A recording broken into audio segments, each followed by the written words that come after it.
In the news this week, economists have called for calm as unemployment rates have increased. And a major transformation is underway for one of Perth's iconic TV suburbs. This is the Evening News with Ivan Lung and Daniel Staniscott. Good evening. The state's unemployment rate is at an all-time high of 6.1% according to the latest data.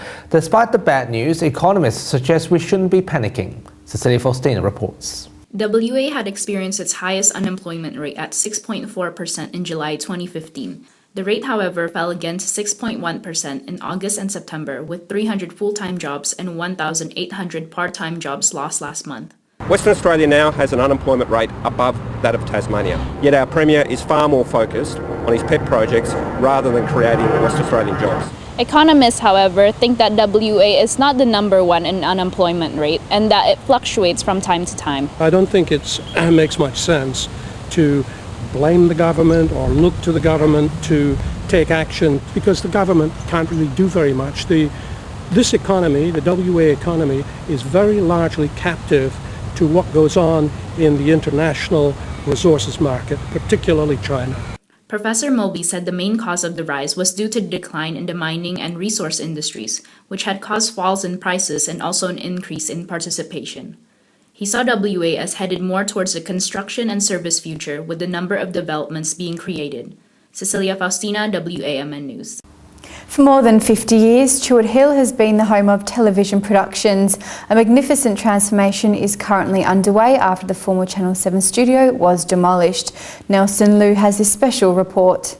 It's been an iconic part of Western Australian television for over 50 years, and now new home buyers can own a piece of Channel 7's history. In 1959, I'd applied to every news station opening in Australia to get a promotion if I could, and I came to Channel 7 in Perth as floor manager and person to train the cameraman. The station's Chewett Hill studios will make way for the new Seven Hills housing development, which will pay homage to Seven's past, integrating it into the community's design. In the public art and in the parks, we're going to have things that people will remember Channel 7 in the early days and what important part of history it's played.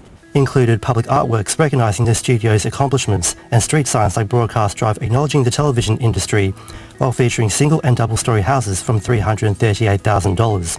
Oh, we've had a lot of interest because we've been through the process to get the subdivision and the approvals, so there's a lot of people. Channel 7's history here in Chewett Hill has made the home sites highly sought after land plots. Sales are expected to attract a range of buyers wanting to own a part of television history. 18 home sites in Stage 1 of Seven Hills will be available from next week. Nelson Liu, WAMN News. Anti-riot campaigners rolled out a significant crowdfunding program this week as the community is gearing up for Supreme Court challenge. The group is aiming to raise $50,000 by the end of November. Organisers are confident of success. We hope to obviously raise the amount of money to be able to make sure that we've got a good legal challenge and that it's about equity so that we have enough people to be able to support this as well as the legal fight that whatever the government put to us. Meanwhile, more than 1,000 Rethink the Link protesters have joined this weekend's Fremantle Street Parade. They're demanding the government to reverse the decision to construct Row 8. Fremantle has played host to environmental awareness this weekend, showcasing films promoting environmental sustainability. Festacon's One Planet Film Festival featured 15 environmental films from across the globe, featuring topics including waste and climate change to encouraging discussion and debate. What we hope it does really is start to raise awareness around some of the big issues that we face, but also start a conversation around how do we start to change the way we do things. It follows Fremantle's recognition as only the world's second One Planet city last week. The US Senate has passed a yearly budget this week, boosting the federal government spending by $80 billion. The deal will reduce the risk of government shutdown and raise the debt ceiling until the end of the Obama administration. The bill was passed 64 to 35 votes after a bipartisan agreement between the Democrats and the Republicans. We should invest in things like education today, or we're going to pay the price tomorrow. So Congress should do its job, stop kicking the can down the road, and pass a serious budget rather than flirt with another shutdown.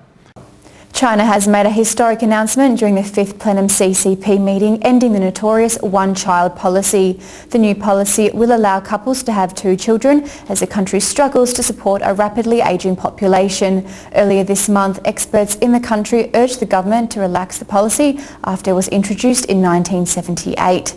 China faces a gender imbalance on average of 118 boys to 100 girls, way above the global average of 103 boys to 107 girls.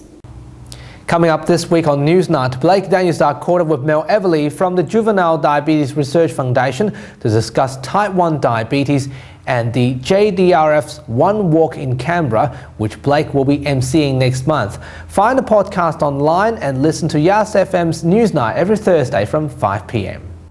And those are the stories you need to know this week. We have the latest news on the website. We'll see you again in 2 weeks' time. Until then, good night. Good night.